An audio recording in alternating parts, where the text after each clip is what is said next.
readings. So one of them is quantum supremacy. The idea of quantum supremacy is it's basically a goal of demonstrating that a programmable quantum computer can solve a problem that no classical computer could solve in a feasible amount of time.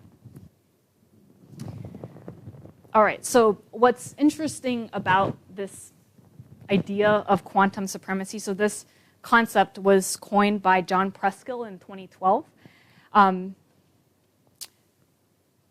And the annoying thing about it is that the problem that the quantum computer solves doesn't have to be useful. So it can be a toy problem, and you can still claim quantum supremacy. And so there's been this like really fun to watch like punching match against different quantum companies, mainly Google and IBM, being like, I showed quantum supremacy, and then IBM's like, no, you didn't. Yeah, so for example, in 2019, Google said, okay, we took our 54-qubit quantum computer, it looks like that, and we reached quantum supremacy.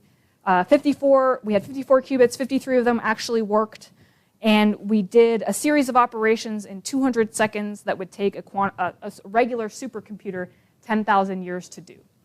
They validated and verified that, stood by it, and then IBM walked in and was like, that's an excessive claim, because if you use our supercomputer, they had the best one at the time in 2019, it's called Summit, that their supercomputer can do the calculation that the Google quantum computer did in 2.5 days. So not quantum supremacy.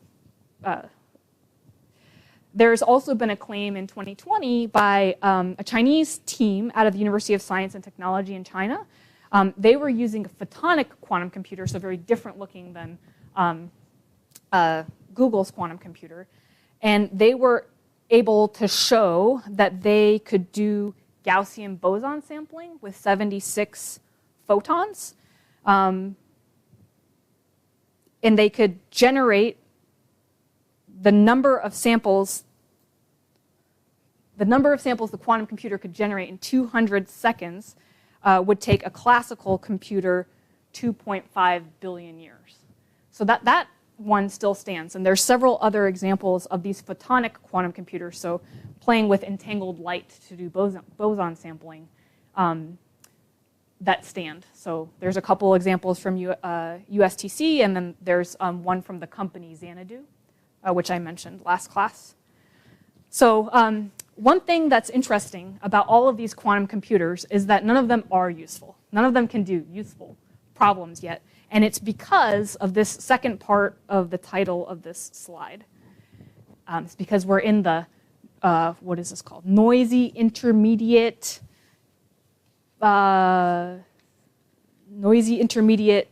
scale quantum era.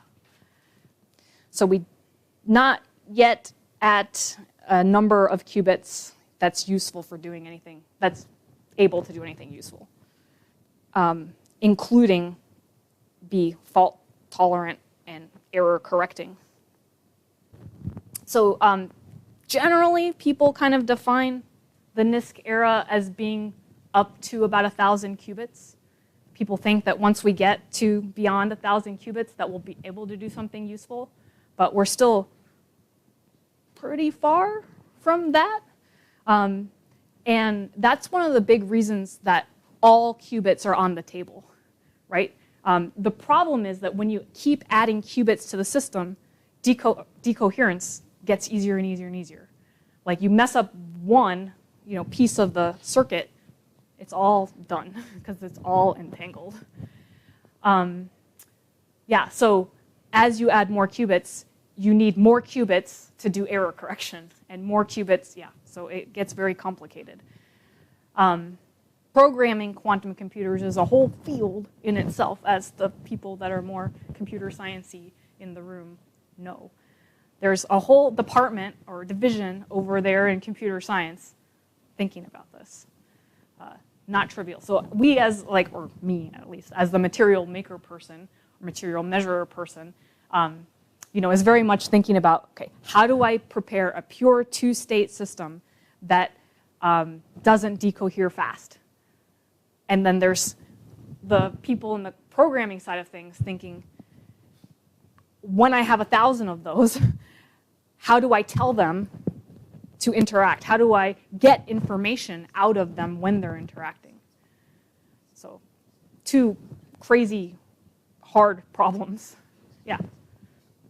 So it's because the 2 to the n, so 1,000 qubits can behave like 2 to the 1,000 bits, and that's big enough to do something useful. Okay, so here's another. Yes, we will. Okay, so there's this thing between the qubits we actually have, which are not logical qubits. Logical qubits are perfect. They work as they do on paper in theory. I'm not even sure we have one logical qubit. Yeah, okay, yeah, so that's right. Some of the ion trap stuff is, but only like 1 or 2. So this idea that the 53 working qubits in Google's system, yeah, they are pretty good, but they're not acting like, like you would write when we write sort of the interaction matrices and things for qubits. They don't behave perfectly. So when a qubit behaves perfectly, it's called a logical qubit. You would need 1,000 logical qubits to do something pretty useful. Again, that's why we're pretty far away from this goal at this point.